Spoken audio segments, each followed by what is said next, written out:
건진 법사가 윤석열 대통령 후보의 캠프에 있었죠. 제가 이제 캠프에서 전략기획을 맡기로 하고 보수지의 정치부장 한 분하고 진보지의 정치부장 한 분하고 점심을 먹기로 했어요. 예. 저한테 갑자기 네트워크 본부라고 혹시 아냐? 거기 무속인들이 다 모아놨다는데. 그래서 제가 앞에서 하는 얘기보다 뒤에서 하는 얘기가 더 솔직하고 재밌다. 오늘은 큰형, 작은형, 막내까지 다 모였습니다. 김근식 경남대 교수, 금태섭 전 국회의원님과 함께 법정모독 커튼콜 시작합니다.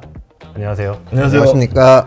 와, 드디어 4주 만에, 4주 만에 다 모였습니다. 오늘은 또 이렇게 저희가 맨날 모셔놓고 짠한 형들이라고 놀리기만 해서 지금이 딱 12시 반 좀 넘어가지고 식사 시간이라 오늘 일단 편하게 먹고 나서 시작하기로 했습니다. 진짜 먹는 거예요? 진짜 먹는 거예요. 방송이나 유튜브나 이런 데서 뭐 먹어보긴 처음이에요. 저도 저기 드시죠 일단. 네. 뭐부터 드시겠어요? 오뎅. 떡볶이를 먼저 먹었다. 저는 이거 오랜만에 먹는다. 응? 아니, 다 먹고 하기로 한 거 아니었어요? 근데 진심으로 먹네. PD가 자꾸 저한테 눈치를 줘서 언제까지 먹기만 시작을 할 거냐. 하죠. 예. 어쨌든 지난번에 그 첫 화에 좀 댓글이 많이 달렸어요. 소개를 좀 해드릴게요. 굿모닝님 처음 보는 꿀잼 구독합니다. 감사합니다. 실제로 저희가 구독이 좀 많이 늘었습니다.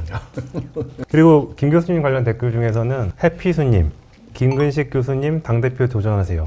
국힘 책임당원 한 표 던지겠습니다. 선거운동 제대로 하셨네. 감사합니다. 도전하시는 거죠 진짜로? 예, 우리 당이 더 이상 나락으로 떨어져서는 안 되겠다. 네. 그래서 생각을 굳히고 있는데 아직 그 비밀로 해주세요. 우리 와이프가 하면 큰일 납니다. 이미 여러 번 말씀하신 거 아니에요 공개적으로? 넘어가자. 그리고 저희 금태섭 의원님 관련해서는 김준희님, 금태섭 같은 사람 쫓아내고 망한다. 근데 잘 됐잖아요. 이 얘기를 본인이 하는데 빵 터짐. 뭐가 잘 됐지? 뭐. 유독 눈에 띄는 게 중도 합리적인 금전 의원님이 국힘에 와라. 한동훈 후보를 도와라. 이런 의견이 많더라고요. 오. 좀 가실 생각 있으세요? 영입하셔야 되는 거 아니에요? 사실 제가 우리 금태섭 의원을 예전부터 잘 알면서 그래서 한동훈 후보 쪽으로 좀 모시고 싶은 생각이 굴뚝 같죠. 근데 섣불리 이렇게 제안했다가 서로 민망할 것 같아요. 말하고 있어. 잘 되시길 바랍니다. 뭐 이제 먹을 만큼 먹었고 수다 떨 만큼 떨었으니까 이제 본격적인 얘기 시작해 보시죠. 오늘 이제 국민의힘 2차 컷오프 있는 날이잖아요. 네. 지난주에 우리 뭐 비전 전략실장 무 비전 전략실장으로 거듭난 우리 교수님 안철수 후보 대신에 나경원 후보가 올라간다라고 했었고, 네. 홍준표, 한동훈 후보 올라간다. 그 여전합니까? 제 촉으로 네. 해보면 이번에는 한동훈, 김문수가 올라갈 것 같아요. 네. 홍준표 후보가 빠졌네요. 예, 홍준표 후보가 한 일주일 사이에 토론을 거치면서 예전 같은 그 좀 그 총명함도 조금 없으신 것 같고, 그다음에 홍카콜라처럼 이렇게 막 확 사이다처럼 그 만족을 시켜주는 발언도 별로 없었고, 그냥 오로지 호통치고 꼰대스러움만 좀 더 늘으신 것 같아가지고 우리 당원들 사이에서도 차라리 점잖은 김문수가 낫지 않냐 이런 이야기를 많이 하시더라고요. 의원님 보셨어요? 저는 속사정을 그만큼 잘 모르는데 일단 어쨌든 한동훈 후보는 올라갈 것 같고 이게 당원 투표가 들어가니까 당원표 쪽에서는 그래도 홍준표 전 대표가 좀 유리하지 않나요?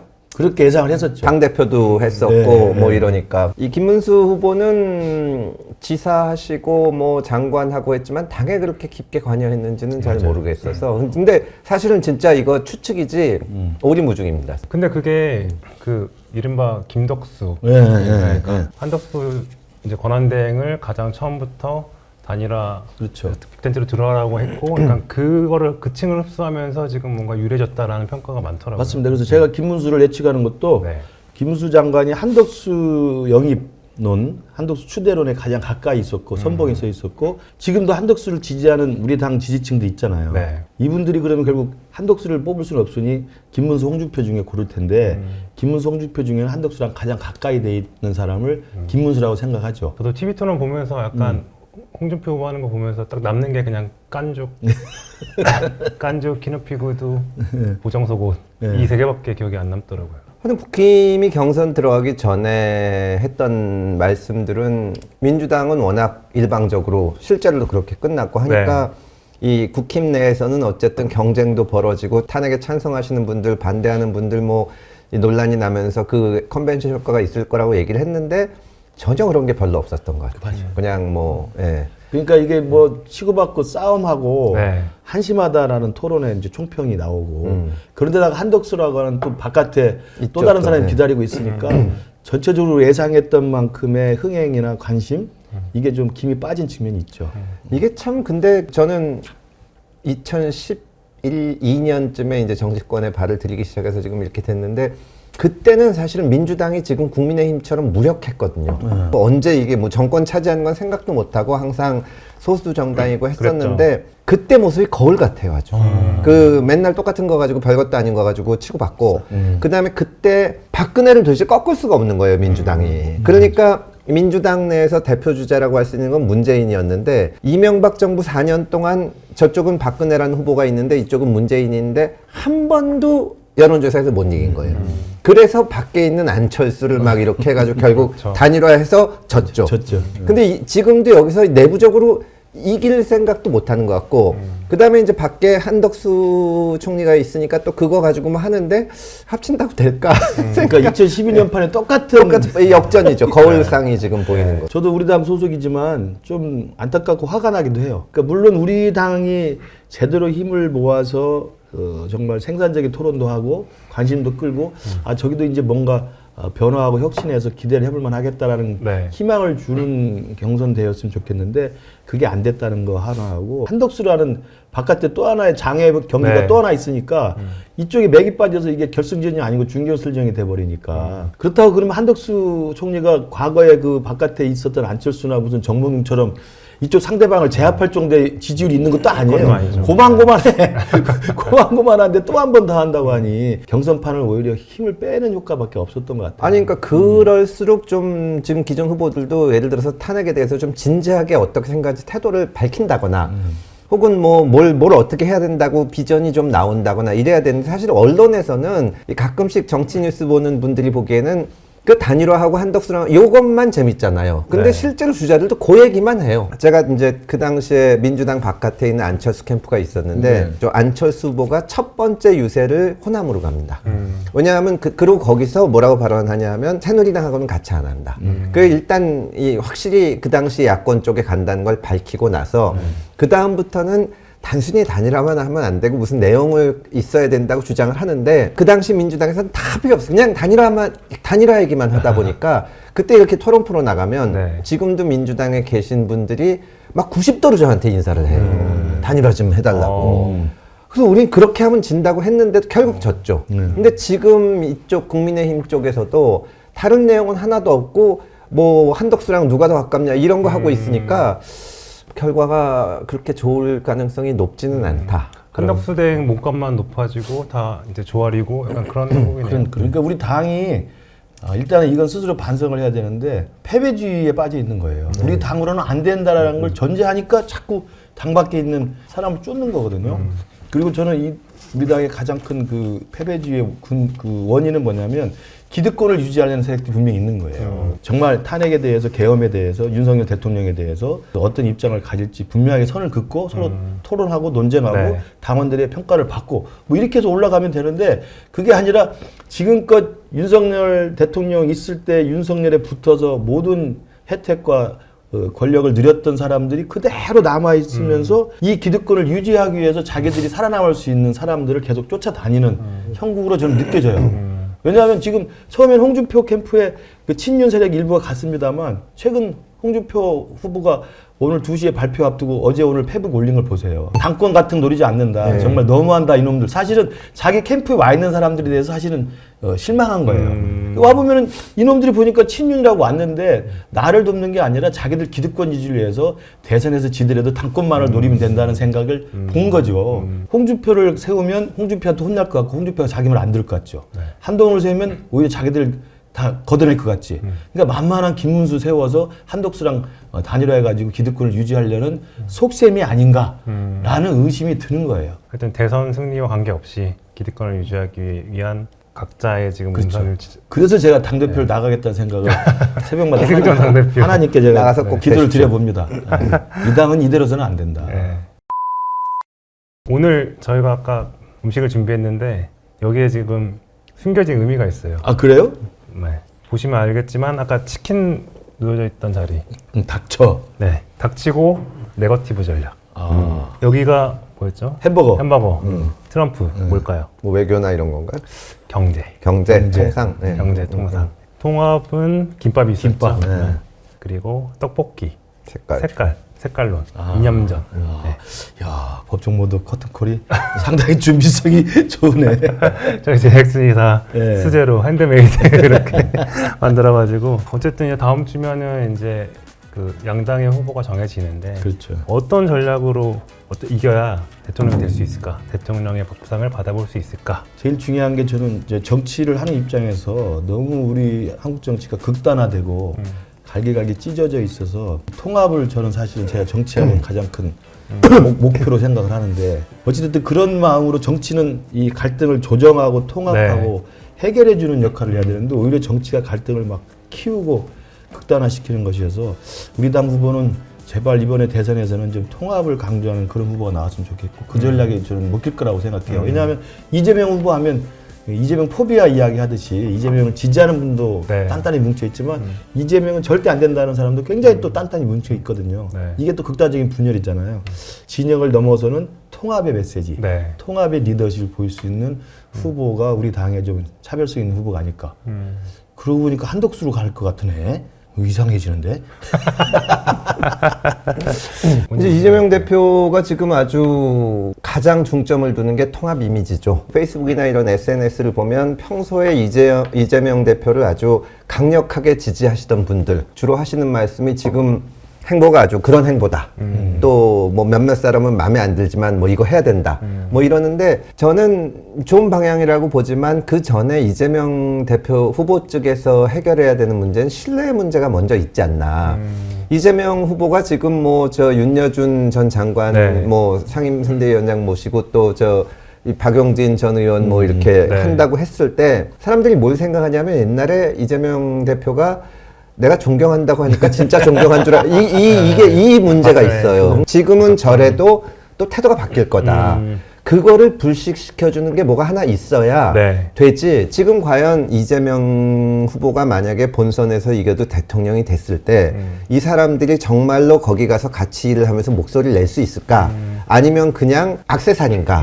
이거를 사람들이 이재명 대표를 지지할 수도 있고 안 할 수도 있지만 하여튼 현재 강성 지지층이 아닌 분들은 그걸 보는데 지금 강성 지지층들은 다 무슨 얘기 하냐면 그거랑 반대 얘기를 해요.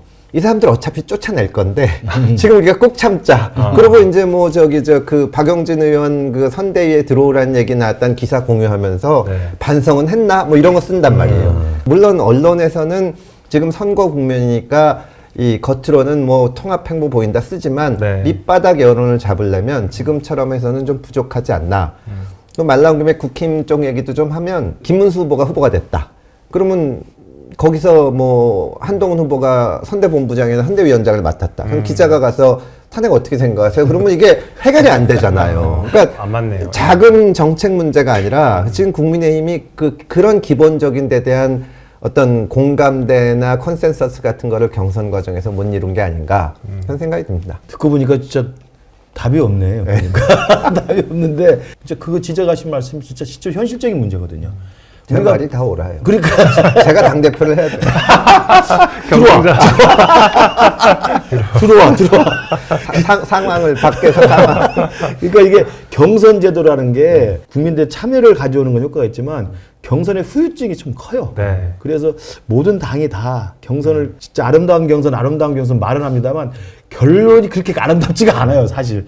그런 면에서 보면 우리 당은 전체 국민 통합을 말하기 이전에 이번에 우리 당의 후보로 선출되는 분은 당내 통합부터 아우르는 그 리더십이 필요하다고 생각합니다. 오늘 또 다른 주제가 하나 있는데 이른바 여사의 자격. 오늘 또 저희 커튼콜 하면은 또 100% 핸드메이드. 자, 짜잔. 교수님 계시니까 신정 변호사님. 아니 캠프에 전혀 보이지 않아요. 그리고 제가 볼 때는 그 후보 그 배우자가 네. 캠프에 왔다 갔다 하고 그 선거 운동하는데 이것저것 감나라 배너라 하는 건 절대 하면 안 됩니다. 지금 제가 알기로는 한동훈 후보 캠프에는 일절 보이지 않고 한동훈 후보랑 우리가 같이 하는 무슨 회의도 하고 전략 회의도 하고 이렇게 수시로 깊은 이야기를 나눕니다만 네. 입김이나 영향력은 저는 한 번도 본 적이 없어요. 그리고 실제로 저도 그 선거를 치러봤지만 선거 때 후보자의 배우자가 선거운동 사무실 나오는 건 정말 안 좋아요. 그래서 저는 우리 배우자는 그냥 혼자만 돌아다니는 거지 사무실에 온다든지 네. 사무실에 있는 선거운동원이라든지 시의원, 구의원들 뭐 만난다든지 이런 걸 일절 하지 않게 합니다. 그게 제일 좋은 거예요. 저 같은 경우는 이 중에 이제 직접 뵌 분은 예전에 안철수 의원 도와드릴 때 김미경 교수님을 네. 뵀었는데 그 당시는 안철수 의원이 정말로 인기가 있어가지고 캠프 그렇죠. 들어오기가 아주 힘들었어요. 잘 아시잖아요. 근데 누가 어떤 친구가 들어왔는데 김미경 교수님 쪽에 어떤 집안 어르신이 추천을 해가지고 뭐 이렇다. 근데 이제 들어오겠다고 한데 여러 가지로 부적절하다는 거예요. 그래서 어떻게 하면 좋겠냐. 네. 그러면서 이제 캠프에서 저한테 그래도 받아줘야 되지 않냐. 근데 제가 이제 그 부적절하다는 사유를 들어보니까 캠프에 들어오면 안 되시겠더라고요. 내가 책임질 테니까 커트를 해라. 그리고 이제 제가 김미경 교수님을 좀 만나자 해서 찾아가가지고 정말 죄송하게 됐는데 이렇다. 그랬더니 김미경 교수님이 정말 이런 일로 오게 돼서 너무나 송구스럽고 이런 일은 자기한테 얘기할 필요도 없이 캠프에서 하시라. 그렇게 해줘야 이게 그렇지. 해결이 됩니다. 제가 윤석열 대통령 후보 시절 캠프에도 잠깐 있었는데 역시나 같은 문제가 있었거든요. 김건희 여사 문제 때문에 제가 똑같은 얘기를 했는데 그때는 김건희 여사한테 얘기한 게 아니라 윤 대통령한테 얘기를 했죠. 근데 전혀 다른 반응을 보이니까 그러면 문제가 되는 거죠. 그렇죠. 공직의 배우자를 보고 뽑는 게 아니잖아요. 그렇죠. 그런데 네. 거기에 지나치게 개입을 하거나 간섭을 하거나 하는 건 정말 이번에 우리가 김건희 여사 사건에서도 봤습니다만 결국 지금 이게 계엄, 탄핵, 파면 이 사태의 시작은 김건희 여사잖아요. 그러니까 그런 것들에 우리가 본보기로 삼아서 절대 그 후보자나 공직자의 배우자는 그 오버해서는 안 된다. 알겠습니다. 이런 와중에 또 보니까 최근에 그 건진법사 얘기가 또 나오더라고요. 그러니까 검찰에서 이제 수사를 하면서 6천만 원대 다이아몬드 목걸이 얘기도 나오고 이게 검찰이 지금 대선 전에 좀 민감하긴 한데 이렇게 수사를 뭔가 좀 속도를 내는 것 같아요. 이래저래. 검찰은 원래 그런 집단이에요. 진보 보수 정부를 막론하고 저는 검찰을 다루는 걸 보면 왜 이렇게 못하나 할 정도로 하면서 검찰 자체를 점점점 망가뜨려 놨습니다. 문재인 정부가 검찰개혁을 5년 내내 외쳤는데 네. 문재인 정부 시작할 때 검찰하고 끝날 때 검찰 중에 끝날 때 검찰이 조금이라도 낮았냐 하면 안 그렇다고 생각이 들어요. 검사들이 각자 도생하게 굉장히 그 정치적이 돼버렸고 예전부터 그랬거든요. 원래 정권 초기에 강할 때는 정권 바라보다가 끝날 때 야당이 될 것 같으면 또 비열할 정도로 돌아서고 예전엔 그나마 통제라도 됐는데 그러니까 검찰 전체가 움직였는데 지금은 통제도 안 되고 그냥 개개의 검사들이 이러는 움직임이 보일 정도로 검찰이 말하면 타락했다는 생각이 드는데요. 네. 다만 이제 건진법사 문제에 대해서는 올 게 왔다는 생각이 들고 이 건진법사가 윤석열 대통령 후보의 캠프에 있었죠. 제가 그때 지금도 기억이 나는데 제가 이제 캠프에서 전략기획을 맡기로 하고 들어가서 며칠 안 됐는데 보수지의 정치부장 한 분하고 진보지의 정치부장 한 분하고 점심을 먹기로 했어요. 그래서 점심을 먹으러 갔는데 그중에 한 분이 좀 늦으셔서 둘이 밥을 먹는데 저한테 갑자기 네트워크 본부라고 혹시 아냐? 그래서 제가 이제 캠프 들어간 지가 진짜 그때 이틀인가 4일밖에 안 돼서 아직 다 파악을 못 했는데 몰랐어요. 그래서 근데 그렇다고 모른다고 할 수는 없으니까 아니 알죠? 그랬더니 거기 무속인들이 다 모아놨다는데 아 이게 문제가 되겠구나. 이렇게 주요 언론의 정치부장이 알 정도면 2, 3일이면은 뉴스가 난다. 이러고 들어와서 의논을 하는 사이에 그게 터진 거예요. 제가 굉장히 안 좋다고 본 게 뭐 무속이 나쁘다고 생각하는 건 아닙니다. 근데 캠프에 말하자면 공식 조직도 모르게 하나의 이걸 됐으면은 왜 이게 생겼는지 누가 도대체 이게 만들었는지 그러면서 이거를 고쳐나가야 되는데 딱 후보가 나서서 네트워크 본부 해체 그러면서 거기에 대해서 말도 못 꺼내게 한 거예요. 그러니까 실제로는 그게 해체됐다고 해도 건진법사는 밖에 나가서 할 얘기가 있는 겁니다. 이거는 다시 못 나오게 했어야 되거든요. 그 이후에 계속 이 일이 이어지니까 지금 뭐 다이아 목걸이가 어쨌니 또 백을 줬니 말았니 하는 뉴스들이 나오고 있는데 여기서 저는 또다시 사고가 터질 거라고 보고 이거는 윤 대통령의 자업자득이라고 봅니다. 건진법사와 관련된 건 대통령 부부와 이제 그 네. 친분 관계를 이용해서 장사를 한 거 아니겠어요? 그러니까 건진법사를 만나려면 뭐 만나는 자체를 위해서도 돈을 내야 됐고 또 기도비 받고 뭐 받고 이렇게 자기 장사를 한 거예요. 자기 장사의 가장 큰 백은 내가 대통령 부부랑 친하다 이거 그렇죠. 아니에요. 그러니까 근거 없는 그 무속인의 자기 사업에 뒷배경으로 작용한 것 자체를 끊었어야 되는 거죠. 그 사람하고 잘 모른다 네. 라고 하거나 그 사람의 관계를 딱 끊고 전화도 안 받고 문자도 주고받지 않았어야 되는데 잘 안다고 하는 건 뭐 근거가 있을 거 아니에요. 그러니까 뭐 자 문자 받은 거, 뭐 텔 주고받은 거, 전화 통화했다 이런 거 가지고 과시하지 않겠어요?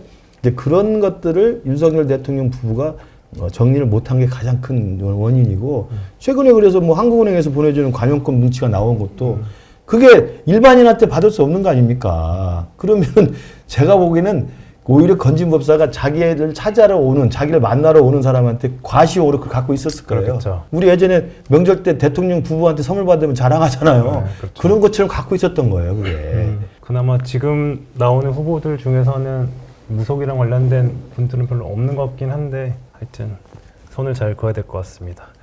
최근에 또 저는 눈에 띈 게 검찰에서 어쨌든 문재인 전 대통령을 또 뇌물 혐의로 뭐 조사도 없이 기소했잖아요. 이게 사실 딱 보면서 이거 진짜 민주당 도와주는 건가 이런 생각이 좀 들더라고요. 도대체 검찰은 왜 그렇게 했을까요? 글쎄요, 전직 대통령이 이런 일을 얽히는 것 그런 모습 자체가 대단히 안타깝고, 민주당에서는 이제 여러 차례 해명하겠다고 했는데, 검찰에서 이걸 안 들었다고 하는데, 사실 또 이상직 전 의원 관련해서는 네. 우리가 봐도 납득이 안 되는 점이 너무 많아요. 네. 예, 이게 무슨 가서 갑자기 항공 거기 한다는 것도 이상하고 그냥 좀 솔직하게 얘기를 하거나 뭐가 있어야 되는데 정치를 하면서 겪은 게 민주당 쪽도 그렇고 이쪽도 그렇고 일단 대선 주자나 후보나 혹은 뭐 대통령이 되고 나면 그다음부터는 정말로 그 주변에 있는 사람들이 상식에 안 맞는 말을 하면서 방어를 해요. 예, 그게 결국은 이런 사태들이 자꾸 생기는 거라고 생각합니다. 그렇죠. 권력의 힘이라는 게 아무도 가서 쓴소리, 옳은 소리를 할 수 없게 만드는 그 소용돌이 같은 게 있는 것 같아요. 그 권력의 중심에 딱 서는 순간 그 전까지도 편하게 이야기했던 사람이 말을 못하는 거죠.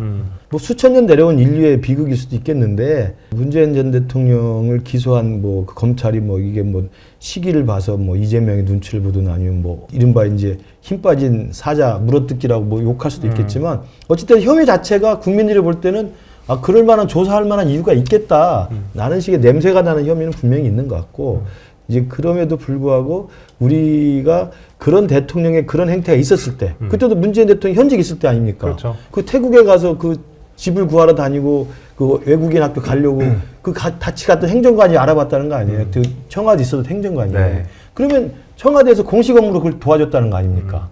그러면 거기서 중단을 시켜야 누군가 비서실장이든 민정수석이든 이러시면 안 됩니다. 라고 해야 되는데 그런 말 하는 사람이 아무도 없는 거죠. 이게 참 권력의 무서운 생리예요. 누가 대통령이 되시든 사법부, 검찰의 어떤 최소한의 좀 신뢰성을 회복하는 게 굉장히 중요하다고 생각합니다. 이 와중에 갑자기 문재인 대통령이 기소되니까 국민의힘의 또 일각에서 어떤 얘기가 나오냐 하면은 윤석열이 스파이였다. 사실은 윤석열이 그동안 문재인을 봐준 거였다. 윤석열 쫓겨나자마자 문재인 기소하지 않냐. 이 온갖 음모론이 있는 거예요. 저는 문재인 대통령이 이 일에서 할 얘기가 있을 거라고 생각을 하고 또 법정에서 잘 다퉈져서 어쨌든 올바른 결론이 나기를 바랍니다만은 어쨌든 전직 대통령이 또 검찰에 기소된 거잖아요. 그렇죠. 뇌물죄로. 네, 그것도 뇌물죄로. 근데 이게 전부 그거를 어떤 사법적인 판단, 검찰의 판단 이렇게 받아들이는 게 아니라 전부 음모론이 있는 거예요. 그러니까 아무도 안 믿는 거죠. 이러다가 이제 말하자면 예를 들어서 이재명 후보가 이번에 대통령이 돼서 당선이 돼가지고 그 다음에 이게 무죄가 나면 이재명이 됐으니까 봐준 거다. 또 이렇게 될 거거든요. 아무도 안 믿는 거예요. 이게 참 안 좋은 현상입니다. 그러니까 대통령이 되고 나서 이재명 후보가 대통령 되자마자 지금 자신이 받고 있는 5개 재판이 있잖아요. 이걸 어떻게 할지가 사실 초미의 관심사 아닙니까? 그래서 저는 이재명 대표를 선거에서 깔끔하게 정치적으로 승리해서 패배시키는 것이 가장 확실한 국민 통합의 방법이지 선거에서는 우리가 다 쳐놓고 선거에서도 국민이 선택했다는데 어떻게 했어요? 그랬는데 대통령이 된 다음에 야 이거 공소 취소해. 특별법 만들어. 그다음에 거부권 행사 안 해. 헌법재판소도 내가 다 갖고 있어. 이렇게 해서 밀어붙이면 그때부터 전쟁이에요. 이거 어떻게 할 거예요? 저는 그래서 정치적으로 선거를 통해서 국민의 뜻에 따라서 이 문제를 미리 심판하는 게 제일 중요하다고 생각을 합니다. 선거를 통해서 이재명 후보가 대통령이 되면 그러니까. 그것 또한 이제 존중해. 그건 우리가 못나서 된 거니까. 저는 이재명이 좋아서가 아니라 네. 우리가 더 싫어서 된 거라고 생각해요. 우리가 못나서. 그렇기 때문에 그걸 빌미로 이재명 당시 대통령이 돼가지고 자기 본인의 재판을 그만두게 한다? 저는 그건 있을 수 없는 일이라고 생각합니다. 네. 자, 이제 마지막 순서인데요. 지금 후보들 마지막 가장 큰 리스크가 뭔가 하나씩만 이거는 좀 관리해야 된다. 근데 뭐 다 할 필요는 없잖아요. 그건 아직 오후 2시가 되면 이게 또 사실 그렇게 그러다가 바뀌면 어쩌려고. 이번에는 확실히 것 이거 확실해요, 진짜로? 진짜요. 이거 떨어지면 진짜 무비전 전략실장으로 확실하게. 그래도 일단 그러면 한동훈 후보부터 해볼까요? 저는 이제 한동훈 후보 쪽에 제가 있지만 네. 이번에 우리 당의 후보가 되면 한덕수 총리랑 또 단일화를 할 가능성이 있고 또 본선 가서 이재명을 만나야 되는데 화합, 포용하는 이런 모습. 관용 이런 모습들을 좀 키워나가는 게 좀 필요해 보여요. 한동훈 후보는 여러 가지로 좋은 점이 많으시죠. 그리고 저 탄핵 관련해서도 명확한 걸 네. 하긴 했는데 뭔가 좀 새로운 리더십을 보여줬으면 좋겠다. 근데 새로운 리더십이라는 게 그 무슨 기타 들고 이래서 되는 것은 아니고 저는 사실은 굉장히 이번에 실망한 게 무슨 키높이 구두를 신고 말고가 아니라 키높이 구두를 신었냐 말았냐고 이렇게 정말 쓸데없는 논란이 벌어졌는데 그 캠프에 계신 분 한 분이 아주 비장하게 글을 올린 거예요. 한동훈 후보가 키가 180이 넘는데 왜 키높이 구두를 신었겠냐. 근데 그 글을 쭉 읽어봐도 신었는지 안 신었는지가 없어요. 뭘 못 쓰는 거야, 자기도.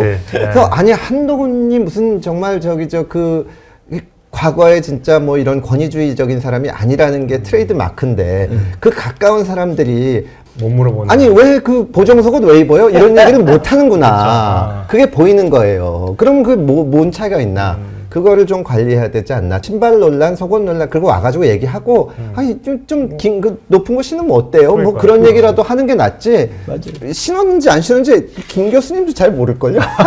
사실은 모르지. 그 주위에 있는 사람들이 S맨만 있으면 안 되는 거예요. 근데 이제 후보가 되고 뭐 당선이 되고 이러면 S맨만 쫙 둘러싸는 거예요. 그러니까 제 전화 금위원이 안 되는 이유가 우리는 S란 말을 할 줄 모르거든요. 아니 왜 저 안 된다고 그러시면 자기 얘기만 하지. 이건 아니다. 이렇게 하면 안 됩니다. 라는 이야기를 하기 때문에 우리가 윤하고도 꼭 싸우고 같이 나오고 끼지 말아주세요. 엮이지 말자. 비슷해. 그래가지고 저는 한동훈 후보 캠프는 저도 이제 있지만 저는 항상 쓴소리 중심을 하죠. 그래서 기분 나쁜 것도 있지만 기분 나쁜 걸 감수하고 쓴소리 하는 거지 어떻게 하겠어요. 근데 거기에 그냥 맞다 해서 그걸 더 보강해주는 이야기를 옆에서 하면 사실은 그 후보라는 게 자기 주위에 자기를 지지하는 사람 충성파만 있으면 일종의 그 뽕을 맞는 거거든요. 그러면 안 됩니다. 저는 이재명 후보도 마찬가지라고 생각하고 그래서 그런 사람들 주위에 저는 레드팀이 있어야 돼요. 오히려 주위에 대변인이나 이런 분들이 나와서 막 더 난리치고 할 필요가 없는 거거든요. 그게 오히려 분란을 키우는 건데 그건 아마 모든 권력자의 저는 조심해야 될 가장 큰 제일 첫 번째 덕목이라고 생각해요. 그럼 다음으로 이재명 후보의 리스크. 뭐 아까 얘기했지만 결국 신뢰의 문제가 아닌가 싶어요. 지금 좋은 행보를 아주 잘하는 행보를 보이고 있는데 사람들이 이게 진짜 그럴 거다 하고 느끼게 하려면은 뭔가 행동으로 보여줘야 되거든요. 과거의 한 일에 대해서 무슨 뭐 이건 내가 잘못한 거라고 얘기를 한다. 그러니까 쭉 지난번에도 쭉 통합 행보를 하다가 갑자기 유튜브인가 어디 나가가지고 불체포 특권 그때 이 체포동의안 가결됐을 때 민주당 비주류 의원들이랑 검찰 그 한마디로 그냥 날아가는 거거든요. 단순히 선대위원장 누구 시키고 하는 걸 넘어서 뭔가 이 사람이 진짜 좀 이제는 대통령이 되려고 하는구나. 지난번 대선 때 제가 많이 쓰던 말 중에 하나가 프레지덴셜이라는 말을 많이 썼거든요. 대통령 후보들한테 가장 필요한 게 대통령스러워 보여야 됩니다. 그 모습을 좀 보여줘야 되지 않나 그런 생각이 듭니다. 그러니까 워낙 변신을 많이 하신 분이라 아마 우리 국민들이 이재명 후보를 찍는 사람조차도 이 사람은 이게 진실이 아니라는 걸 알면서도 찍는 걸 거예요. 그 정도로 저는 이미 국민적 차원에서 신뢰는 저는 뭐 다시 회복하기 쉽지 않을 거라고 보고 그러면 이제 만약에 이재명 후보가 앞서간다면 그건 우리 잘못이죠. 한덕수 대행은 뭐가 제일 큰? 저는 이제 제일 큰 장점이 안정감 그리고 좀 온화한 리더십 뭐 이런 것이 이제 있기 때문에 좀 대비가 돼서 오히려 이제 그 좀 부상을 하고 있는데 저는 이 부분도 역시 제일 중요한 게 윤석열의 그 경우죠. 그러니까 정치 경험이 없는 거잖아요. 관료로 봉직하면서 정말 많은 전문성을 가져오고 국익을 위해서 여러 가지 노력을 했지만 정치판이라는 건 또 전혀 다른 세상이거든요. 여의도 정치판에서 잔뼈가 굵은 사람들이 그 수많은 갓난을 겪고 올라와서 후보가 되고 대통령이 되고 그러면서 정치라는 게 어떤 내용을 가지고 조정하고 통합하고 협상하는 건지를 알아야 되는데 전혀 경험이 없으신 분이잖아요. 그렇죠. 그래서 덜커덕 용병으로 와서 또 된다? 지금 우리 윤석열 대통령이 겪었던 게 정치를 1도 모르는 사람을 우리다가 급하니까 데려다가 써서 이 지경까지 온 거 아니겠습니까? 그게 가장 큰 리스크니까 저는 한덕수 총리의 가장 큰 그 앞으로 해야 될 것은 정치를 모른다는 국민적인 불안을 씻어주는 게 제일 중요해요. 그 모습을 만약 못 보여주면은 사실상 본선 진출도 어렵겠죠. 뭐 제가 뭐 말씀드린 그렇습니다만. 예. 네. 그러니까 이 나머지 분들은 저기 정치를 그래도 뭐 해오신 분들이니까 네. 아, 이런 점을 좀 보완하면 좋겠다는 느낌이 나는데 한 총리는 전혀 그냥 이 처음이잖아요. 백지. 그러니까 네. 사실은 제가 그 박근혜 탄핵되고 또 윤석열 탄핵되고 좀 약간 놀란 것 중에 하나가 대통령이 몇 달씩 업무를 안 하고 있는데도 별 상관이 없어요. 잘 굴러가. 그러니까 그런 면에서는 뭐 한덕수 총리가 대통령이 돼도 잘 굴러가지. 근데 과연 자기가 왜 대통령이 되는지, 우리가 어디로 가야 되는지 한 번도 얘기해 본 적이 없는 사람이고 사람들이 모르잖아요. 그게 리스크네요. 예, 그게 가장 큰 그게 깜깜한 거죠. 예. 의원님 같은 분이 또 도와주시면 왜 저보고 여기저기 다 도우라 그래요? 그럼 김근식이랑 엮이기도 힘듭니다. 마지막으로 그럼 그래도 김문수 후보까지는 얘기해야죠. 아니 뭐 김문수 후보는 한덕수 후보의 불쏘시가 되려고 자처하신 분인데 뭘 언급할 필요가 뭐가 있겠어요? 저는 김문수 후보를 직접 만난 적은 없는데 예. 정말로 이 보수 정당 쪽에서 존경을 좀 받으시는 분입니다. 제가 깜짝깜짝 우리는 이제 김문수인데 이거 생각하고 옛날 사람 그렇죠. 생각하고 네. 하는데 김문수인데. 카리스마도 있고 그리고 다들 인정하는 게 청렴하다. 진짜 돈이 없다. 여러 가지 강점이 있는데 저는 개인적으로 무슨 생각하냐면 이분이 젊은 시절에 정말로 열심히 운동을 하셨잖아요. 그러다가 또 지금은 완전히 오른쪽으로 오셨단 그렇죠. 말이에요. 네. 근데 이렇게 변하는 거는 저는 좋다고 봅니다. 유연한 거니까 어떻게 보면. 근데 이렇게 변할 때 어떤 분들은 아, 나도 저쪽에도 갔었고 지금 내가 이쪽에 와 있으니까 지금 저쪽에 있는 사람도 이해가 간다. 이게 양쪽을 이해해야 되는데 네. 이분은 약간 내가 가봤는데 거의 틀렸어. 저기 있는 놈들 다 바보야. 약간 그 MB 생각이 납니다. 내가 해봐서 아는데. 그 태도를 좀 고치셔야 된다. 이게 본인이 알려진 것보다 굉장히 강점이 많으신 분인데 그러다 보니까 다른 사람들은 아, 내가 이렇게 하는 게 있는 네. 것 같아. 그걸 고치지 않으면 지금 시대에 맞는 리더십은 아니지 않나 싶습니다. 품성으로는 제일 좋은 평가를 받죠.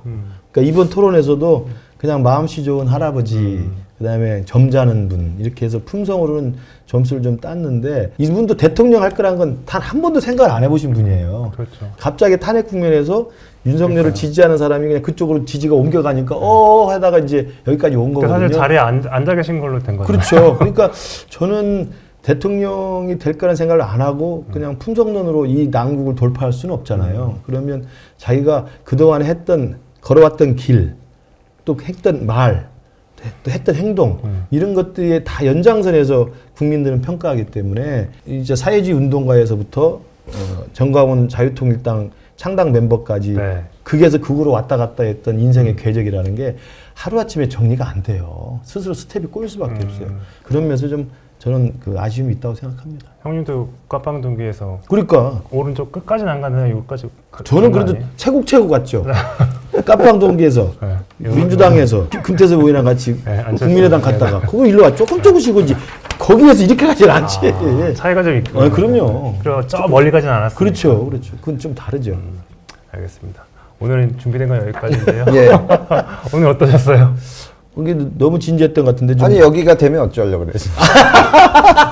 이것도 이제 이번에 진짜 내가 비전전략실장 명을 걸고 내가 진짜 1시간 뒤면 결과 나오는 1시간 남았네요. 편집 잘해주세요. 예, 두 형님과는 여기까지입니다. 조태꾸알 부탁드립니다. 감사합니다. 감사합니다. 조태꼴 너무 자연스럽게 안 해.